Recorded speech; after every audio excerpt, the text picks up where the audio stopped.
I bought a car worth 100 grand with some elderly man's money right after my husband's funeral, Julia exclaimed with a mix of exhaustion and elation. David, her eldest son, glanced approvingly at the contract Julia had brought. Whose money are you talking about? What on earth is going on? I couldn't help but raise my voice in frustration. Despite Ashley and I mourning the loss of my husband, David and his wife seemed not only unfazed but almost pleased. The insurance money will be deposited soon. Plus there should be an inheritance, Julia continued, pulling out an unexpected item from her bag, a bank book belonging to my late husband. I burst into laughter. What's so funny? You're planning to use that to buy. David started, but my laughter cut him off. I feel sorry for you because that bank book, I managed to say between gasps of laughter, is practically worthless now. My words hung in the air, turning the faces of David and his wife pale. My name is Amanda Simpson. I was married to Chris and blessed with 2 children, Ashley and David. Chris came from a family of doctors with both his parents holding medical licenses. Chris himself worked tirelessly from a young age to join their ranks, drawn by his admirable character and dedication. I got to know Chris through a friend's introduction, and we became a couple. Seeing Chris's dedication, our daughter Ashley also decided to pursue a career in medicine. Though Ashley wasn't naturally academically gifted, her diligence was evident every day. As her mother, I witnessed her efforts firsthand. I never pushed her to become a doctor, but Chris was overjoyed when she decided to pursue it on her own. Mom, I got an honor rating from medical university, Ashley exclaimed one day, achieving her dream acceptance in high school. Tears welled up in my eyes at her success. It's not just an acceptance yet, I still have to work hard without letting my guard down, Ashley added humbly. I was genuinely proud to see her grow into such a kind and resilient person. However, our eldest son, David, was quite different. Born prematurely, David had always been fragile, and I might have been overly protective of him. But as he grew, he became stronger and eventually caught up with his peers physically. He excelled academically without attending any cram schools, consistently scoring perfect marks in elementary school tests. He's grown up wonderfully, I reassured myself. But in the latter half of his middle school years, David started coming home with bruises every day. David, what happened to you? I asked with concern. They're just bruises from fights. Maybe I got into some scuffles, he shrugged off my concern. He's a boy, after all. These things happen, Chris laughed it off. In hindsight, I should have listened to Chris and let things be. But my overprotective nature towards David made me anxious. I constantly questioned him about the fights and who hurt him, which only drove him away. You're so annoying. If you ask me one more time, I'll never speak to you again, David snapped at me one day. Despite Chris's advice, I kept pushing. With every bruise that healed, another would appear. All I could do was watch over him with worry. While David was academically talented, he spent most of his time fighting and eventually attended a local public high school. I hoped that as he outgrew his teenage years, he would discuss his future or college plans. But David remained unchanged. Hey, Mom, give me some money, David demanded one day with rude language. If you think acting like a delinquent makes you cool, you're gravely mistaken, Ashley chimed in, worried about her brother's behavior. Fearing for Ashley's safety, I quickly handed David a $50 note for lunch money. He clicked his tongue in annoyance and left, leaving Ashley glaring after him. How did it come to this? Did I spoil him too much? I wondered, troubled by David's behavior every day. I couldn't help but reflect and blame myself. While his classmates prepared for university entrance exams, David remained unchanged. Chris tried to talk to him multiple times out of concern, but David started hurling abusive words at Chris. He hasn't done anything that would involve the police. He's been picked up for being out late with friends more than once or twice, Chris defended David. In the end, David neither found a job nor decided on further studies and simply graduated from high school. David, what are you going to do? You can do well if you study. Isn't it better to go to college? I'm not saying you should become a doctor, but you should get a job, I pleaded with him. David wouldn't even meet my eyes. A year later, David, who had been jobless and staying at home, approached me. Hey, he began. I thought he might be asking for money again, but when I turned to look at him, David dropped a bombshell. I'm having a kid. I'm getting married. I was left speechless from the shock. But I'll start working. Can my wife and I live here? I still don't fully understand the situation. Let's discuss this with your father first, I managed to say. That night, Chris, David, and I had a serious conversation. As parents, we came to terms with David's decision to work and his determination to start a family. We decided to accept this new chapter. On the day we were to meet his wife, Ashley, and I waited anxiously at home. David was late in returning with her, which worried us. We tried reaching out but couldn't get in touch. Contrary to our anxiety, they finally arrived just before 3:00 p.m. "We're back," David announced. "Wow, this place is massive. It's like a mansion." "It's nice to meet you. I'm Julia," the woman David brought home greeted us. Despite claiming to be pregnant, she wore high heels and a short skirt that seemed inappropriate for the chilly weather. Her long, shimmering nails held a plastic bag from a baby goods store. "Nice to meet you. I'm David's mother," I replied, taken aback by her appearance and demeanor. "You're prettier than what David described." "Nice to meet you, Amanda," Julia replied casually.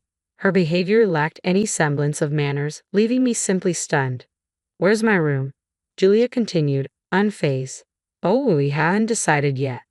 "Okay, I'll just leave the baby stuff in the living room then," Julia said, entering the house and heading straight for the living room. She greeted Chris and Ashley with the same casual tone. "The checkout line was so long. Sorry for being late. You all waited, right?" Julia remarked casually, making herself at home.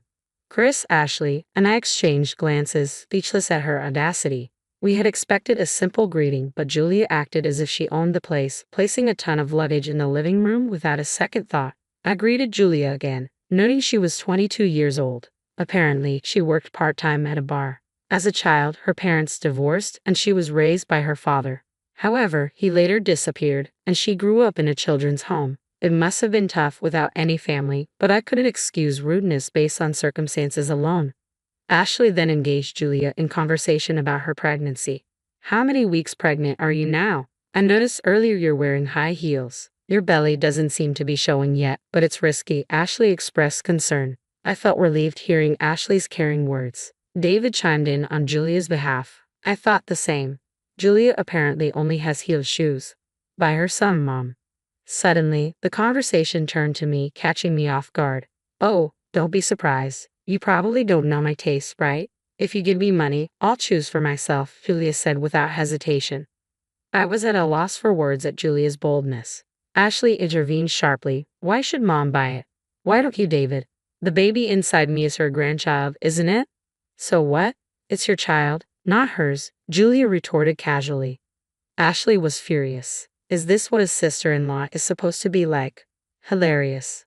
Chris remained silent, visibly uncomfortable with the escalating tension. What kind of attitude is this? She seems to be looking down on us even though we just met. However, we have to live together from now on. It wouldn't be wise to fight. I attempted to defuse the situation. In time, her maternal instincts will grow, and she'll adjust. I hoped aloud. When that time comes, she should naturally stop wearing heels and remove those nails. That's all I can hope for.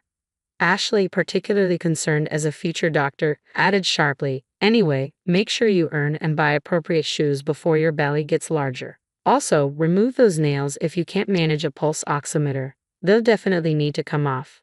With that, Ashley stormed out of the living room, locking herself in her room. Julia seemed amused but laughed when David reassured her. "Don't worry about her. She's just jealous because..." Before Julia and David's life together began, Julia went to work but neglected household chores, often using her pregnancy as an excuse. David would start jobs but frequently quit after arguments, causing headaches. Chris remained silent about their behavior, seemingly resigned to their ways. Unexpectedly, Chris collapsed at the hospital where he worked. Despite immediate treatment, he couldn't be saved. Devastated by his sudden passing, I found strength with Ashley's support to arrange his funeral. On the morning of the funeral, I told Julia, "It's fine if you stay home, Julia. Your pregnancy must make it hard for you." "Really? Okay, I'll stay home," Julia gladly accepted, understanding the custom of pregnant women not attending funerals in our region. Feeling uneasy, I noticed Dave texting Julia during the funeral. Though I warned him, I let it slide given the circumstances. After returning home, mentally and physically exhausted, Ashley and I discussed dinner in the living room when Julia descended from upstairs, handing some documents to David. "Tired, huh? Did your old man make it to heaven?" Julia remarked with a laugh. David joined in, saying, "Might be hell. You just came back from the funeral. What are you saying?" Ashley snapped, furious. I lacked the energy to get angry. Come on, Ashley, just go with it. Julia shrugged, pointing at the documents she gave David. Curious, Ashley and I looked over the papers. What's this? What do you mean, go with it? I asked, my frustration growing. Chris has passed away, and while Ashley and I were grieving, you two seemed pleased instead of saddened. We'll get the insurance money, right? And there should be an inheritance, Julia continued casually, pulling out a bank book from her bag. Dad's bank book. Julia, did you take that while we were out? That's disrespectful, I exclaimed. We lived together, so it's not stealing. Besides, David knew where the bank book was, Julia retorted defiantly, glancing at David. David's silent agreement confirmed he was involved. I looked dejectedly at the bank book in Julia's hand. Chris's name was clearly written on it, but upon closer inspection, I noticed something odd about the bank book, and once I realized the cause of the inconsistency, I burst into laughter. It had been a long time since I had laughed so hard. Julia frowned at my uncontrollable laughter. What's so funny? Have you lost your mind, madam? David hurled insults at me, but I wasn't even mad anymore. All this time, I thought David was smart, but I was wrong. I feel sorry for this foolish couple, I chuckled. So, you wanted to buy a car, right? Have you signed the contract? Are you going to use that money? I feel sorry for you. Upon hearing my words, David hastily took the bank book from Julia and opened it. What the hell? There's only $3 in here, he exclaimed in shock. The couple stared at the bank book in disbelief. This is a joke. There's supposed to be an inheritance, and the insurance money should be deposited too. David fumed, echoing Julia's concern. Yes, there's an inheritance and insurance money. Both of my parents-in-law passed away early, and Chris had a lot of inherited and accumulated assets. I explained calmly. Notably, Chris wasn't just a doctor but also owned several hospitals. His total assets amounted to $1 million. However, most of those assets have been donated and are now gone. The medical fees he received from patients, he wanted to use them to help other patients. Didn't you know? He made a large donation, and it was in the newspapers. David began to tremble, realizing his ignorance of family matters and his lack of interest in reading newspapers. Moreover, the remaining money is managed in an online bank. I can't access it until we complete the inheritance procedures. What about the insurance money? When will it be deposited? Julia interjected, grabbing the bank book in a rush. Ashley, who was standing next to me, began to laugh. Don't you know, insurance money is not deposited into the account of the deceased, but to the beneficiary's account. It'll be transferred to my account and my mother's. Hearing this, Julia's grip slipped, and the bank book fell from her hands. David looked dumbfounded, and Ashley and I exchanged amused glances. What am I going to do now? I've already signed contracts, Julia muttered in disbelief. I had added so many options and they told me I couldn't cancel. Mom, please, just this once, lend me some money. David knelt beside the distraught Julia. It had been so long since he called me Mom. It felt unfamiliar, as if a stranger was asking for a favor. I don't know, figure it out yourselves. I pushed him away coldly. Today, I couldn't forgive the actions of my eldest son and his wife. I'm sure Chris felt the same. Mom, you must be tired. Let's go to bed, Ashley said, intervening. Yes, I'm not in the mood for dinner either. Ashley and I stood up, ignoring the two who were sweating in the living room, and headed to the bedroom. It seemed that during the funeral, David had been communicating with Julia about a deal. I thought they were concerned about their health, but it seemed the car was more important than their unborn child. In his lifetime, Chris always said he didn't want to leave a single penny to David and Julia. As planned, the insurance money was transferred to Ashley and me. Chris died young, and David, even after starting a family, remained unreliable. Chris had thought about what might happen after his death and left a will. According to the will, the house, real estate, and most of the remaining cash were left to me. He nominated Ashley as the successor to his hospital and bequeathed his personal investments to her. David was given a large piece of land in the countryside. As we opened the will and heard its contents, Julia said, So can't we sell the land and buy a car? Listen to the end. I interrupted Julia and continued reading. With that land and some of the cash, take $100,000 for building the house and leave this home. What does that mean? Julia exclaimed, confused. We were at the probate court. The will had been validated and carried full legal force. I explained calmly. It means exactly what it says. You get the land and money to build a house. You should be grateful. But this house should eventually belong to David, the eldest son, right? Julia looked at me as if pleading for help. I responded with a smirk. It's what I received. I decide who to give it to. You damn old woman better start packing your bags when you get home, huh? David interjected angrily.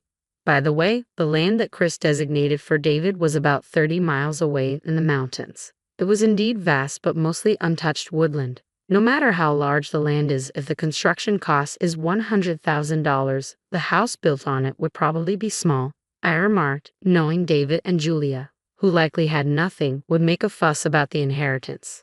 Whether Chris gave them the land with that in mind, I don't know, but I believe Chris created an environment where Ashley and I can live peacefully. Besides, David and Julia shouldn't even have any right to receive anything.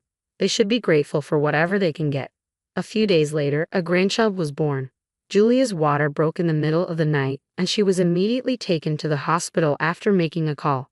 However, due to her dropping blood pressure and the hospital being understaffed at night, Julia had to have an emergency C-section.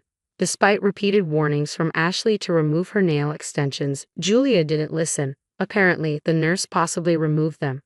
No, I just got these done 3 days ago. Don't take them off, Julia. Don't move, the amniotic fluid is gushing out, Ashley recounted later. This confrontation was more challenging than the surgery. I've never had fancy nails like young people do, but it seems like it was painful. Julia, saved along with her child, could no longer stand up to Ashley and quickly became docile. She may have been upset about the inheritance, but she was no longer acting superior to us. I hope she's grateful that we let her rest for the first month after childbirth, Mom, Ashley said. We were wrong. Can we live here? We don't need the land or the money, David pleaded, but both Ashley and I firmly denied him. Naturally, in such a state, there was no way they could afford a car. Reluctantly, David went to cancel the car purchase and was charged a penalty fee of $10,000, which he had to pay from the $100,000 set aside for construction. Whether they were reluctant to move to the countryside or not, they thought of selling the land and renting an apartment. Still, the rent was too high for David and Julia's salaries, and there were no buyers for the vast, mostly wooded land. They realized they had no choice but to build a house on it, as stated in the will. They desperately searched for a contractor who could build a house for $90,000, but it didn't seem to be going well. The baby is still young, so I'm only letting you stay here for now. You can leave whenever you want, okay? I told them sternly. David fell silent at my words. A week later, they found a construction company, but all they could afford was a small prefabricated hut. I don't expect Julia to keep it clean, so even a small house should be fine, I told the couple who were preparing to move. You'll need to decide on daycare. Until you're settled, I can take care of the baby. You both should become independent as parents first. You're taking our child, you monster, Julia snapped at me angrily. Even with just my earnings, it's impossible to support the two of them. Let's leave our baby here till things settle, David reasoned with Julia, who was furious. No way, I'll divorce you then, Julia threatened, but David calmly replied, even if you do, you still won't have a home. Realizing the futility of arguing, Julia quietly packed their things, and they left. I felt sorry for the baby, but having parents like that might not make much difference. Of course, if they changed their ways, it would be best for the baby to be raised by her own parents. But I can't help but think that the baby might be happier being raised by Ashley and me, I reflected. David and Julia, who moved to their new land, contacted us almost every day. If it was about the granddaughter, I was happy to reply. But all they ever asked for was money. When ignored, they sent pictures of snack bread for dinner. Ashley laughed when she saw this. Even if they ruin their health, they won't be able to afford medical bills, Ashley chuckled. In the countryside, a car is essential. They're currently driving a used car they bought for $3,000, which frequently stalls, I noted. They might be saying this to gain our sympathy, but they don't know it's just a laughing matter for Ashley and me. They probably won't be able to take their daughter back in this situation, but I think it's okay as long as we can live with our adorable granddaughter, Ashley added. As she turned 3, she proved to be very cute, kind, and nothing like David or Julia. She was a hard worker. Ashley bought her a number puzzle, and she eagerly learned numbers and could already read letters. David and Julia are still living day by day. Occasionally, when they receive pictures of their daughter, they exclaim, super cute, as if looking at a stuffed toy. Ashley remarked, It still seems impossible for the two of them to become parents. When the granddaughter grows up, I hope she can learn from her parents' mistakes and grow up straight. That's what I think.